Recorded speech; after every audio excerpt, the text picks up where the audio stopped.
Unique academy में आज की हमारी दवा है रेवंद चीनी। ये आपको जड़ें दिख रही हैं, उसमें कई गोल गोल निशान भी हैं और इसी निशान की वजह से पहचानी भी जाती है ये जड़। आइए इसका मुख्तसर तारुफ जानते हैं। अंग्रेजी में इसे रुबाब कहते हैं, लातीनी में रियम प्लामेटम। इसका मिजाज गर्म और खुश्क, लेकिन असल बात यह है कि ज्यादातर अतिबा ने इसे मुरक्कबुल कवा माना है। मुरक्कबुल कवा उस दवा को कहते हैं जिसमें दो बहुत मुख्तलिफ खासियतें एक साथ जमा हो जाएं। जैसे रेवंद चीनी में कब्जियत भी होती है, ये काबिज भी है और इसी से इसहाल भी होता है, यानी ये मुसिल भी है। रेवंद चीनी के अफाल खवास जानते हैं। सबसे पहले नफे खास, ये मुसिले इखलात लजीजा है। लजीज यानी चिपकने वाली चीज जो गाढ़ी खिलते हैं, जैसे बलगम और सौदा, खास तौर से इन इखलात का इसहाल करता है, इसे निकालता है। मशहूर अफाल जानते हैं। ये काबिज है। यहाँ पर आपको मुश्किल अल्फाज दे दिए जाएंगे। ये मुफत्तह सुदद है। सुदद कहते हैं रुकावट को, मुफत्तह खोलने वाली। मुख्तलिफ आज़ा में जो रुकावटें पाई जाती है उन्हें खोलता है। ये मुस्हिल है, इसहाल लाता है, दस्त लाता है। मुकव्वी व मुहर्रिके जिगर है। जहाँ ये जिगर को तक़वियत देता है वहीं पर उसको तहरीक भी देता है, उसके अफ़ाल को बढ़ा देता है। ये मुकव्वी मैदा व अमा है, मैदे और अमा के लिए भी ताकत देता है।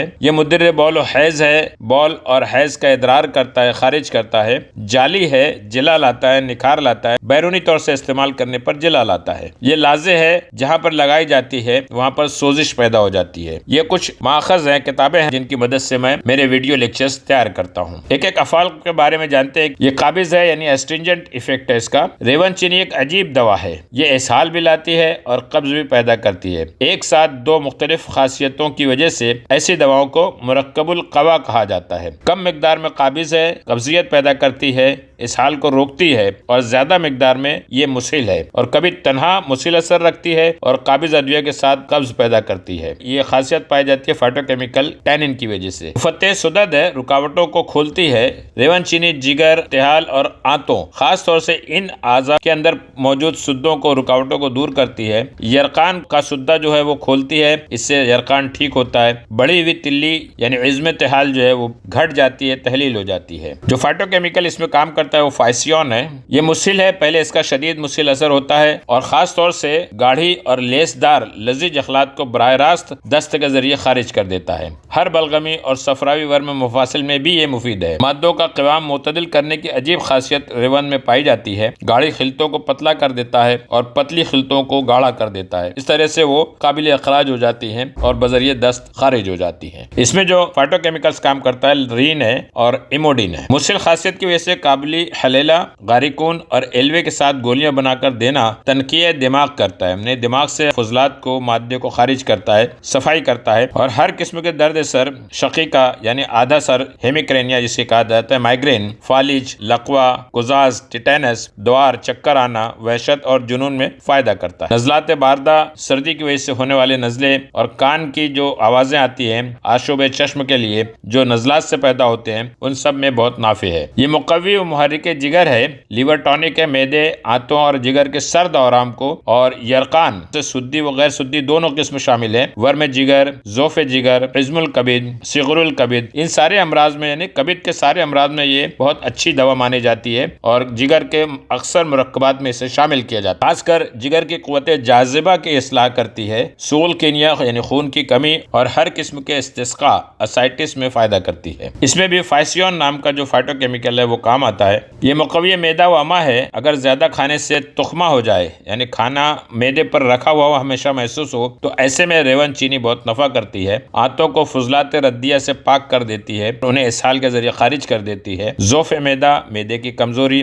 जोफ़े अमा, अमा की कमजोरी, जोफ़े हज़्म, सुए हज़्म और वजुल फवाद। वजुल फवाद उस कैफियत को कहते हैं जब मैदे के मुकाम पर दर्द सा रहता है, इसमें रेवंद चीनी फायदा करती है। बच्चों की बदहजमी के लिए बहुत उम्दा दवा है, खास तौर से जब ग़िज़ा की खराबी से बदहजमी हुई हो। पहले खराब मादे को इसहाल के जरिए रेवंद चीनी बाहर निकाल देती है, फिर कब्ज पैदा करके इसहाल को रोक देती है। इस तरह खुद ही इस्लाह हो जाती है। रेवंद चीनी मुद्दर बौल हैज़ है, पेशाब और हैज़ का इदरार करती है। अगर पेशाब बंद हो जाए और किसी दवा से ना खुल सके तो तुख्म खरपजा और गोखरू, खार खसक जिसे कहा जाता है, उसके साथ पीस कर पिलाने से पेशाब खुल जाता है। रेवंद चीनी पथरी तोड़ती है, इसलिए हिसाते बौल में इस्तेमाल की जाती है। मुद्दर बौल हैज़ होने की हैसियत से पेशाब और हैज़ जारी करती है। जिस औरत को हैज़ आने के दिनों में दर्द होता है और हैज़ खुलकर नहीं आता तो उसको रेवंद हम वजन मिश्री मिलाकर 6 माशा हैज़ शुरू होने के 2 रोज पहले से देना शुरू कर देते हैं। खुलकर